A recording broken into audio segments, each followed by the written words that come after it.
If you have a MacBook, you know that they're incredibly capable computers, but every once in a while they slow down and they don't seem as capable as they used to be.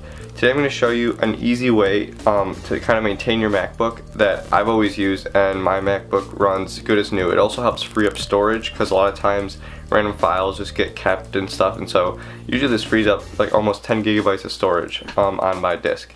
So it's super simple. All you need is a hard drive that you can back your computer up to and the computer itself. So let's get to it. Alright, so on your computer you have to plug in your hard drive over here, and mine's below my desk so you can't actually see the hard drive, but I have a 3 terabyte hard drive which I've partitioned into 2 separate disks over here, and so I have a 2 terabyte partition which is full of just videos and stuff, and then this is designated for time machine backups. It's a gigabyte of storage, so whenever I have the power cable over here plugged in and then the hard disk plugged in, it automatically starts backing up my computer with Time Machine. That's just how I have it set up, and so I just backed it up not that long ago, and so everything in the latest backup is everything that's on this computer. So to restore your Mac, which is what you want to do, you have to make sure that you have backed it up and you know that you have your most recent backup, which it says right there, and then you just shut your computer off. So shut down and then give it a second just to shut down all the way. Alright, so once your computer and then you can hear the hard disk is shut off, you hit the power button, turn it back on, and as soon as the screen lights up, hit Command R. So you can see down there, I'm holding down Command R. And then once you see the Apple logo, you can let go, and it'll show this loading bar, and this will open the disk utility when you reboot it.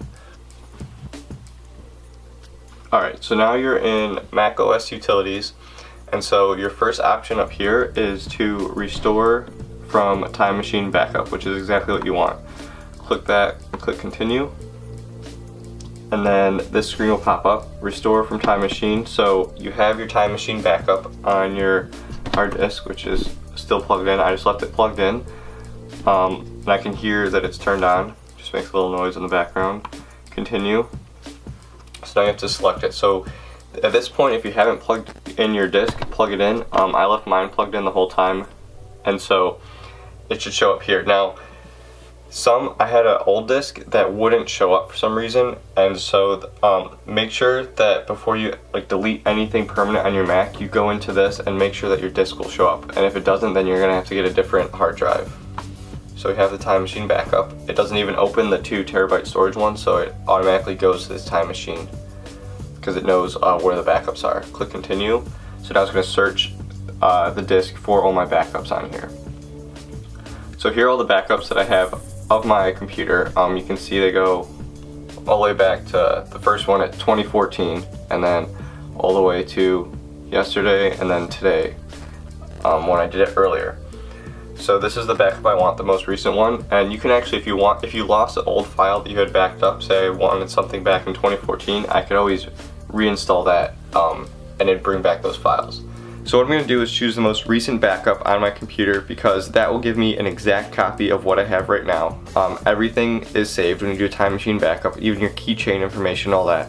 And so what the computer is going to do now is wipe itself completely clean and then just reinstall everything the way it was from your backup, which in theory seems pointless, but really what it does is, in my experience, especially when I do a lot of videos right in a row, whatever, I'll do this after, and it really speeds up the computer. It clears the RAM out and everything, and it usually frees up a lot of free space. So that's why I do this, and so we'll continue now.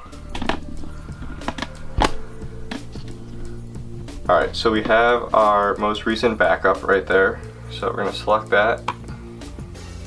Now you select a destination, and so this is the other half of my 3 terabyte disk. So I obviously don't want to install my operating system on there. You want to install it on the computer. So now we click restore, and it's going to give you this warning. So this warning on here will even tell you what's going to happen. So as you can see, everything is going to be erased completely, and then make sure you have a backed up of any items you want to keep, so we're going to reinstall everything that we already have. And then you pretty much just click continue. Alright, so now you're just going to get the restoring screen for a while. It could take up to an hour or longer, but not usually that long. It just really depends on how much information and how much storage you have in your computer. I only have the 120 gigabyte disk built into my computer. Well, I guess it's not a disk, but storage built into my computer, and so I don't have as much stuff. But if you have a larger storage capacity on your computer and you have more files, it's obviously going to take longer. Yeah, it doesn't say, it's not showing yet how long it's going to take, but usually not too bad.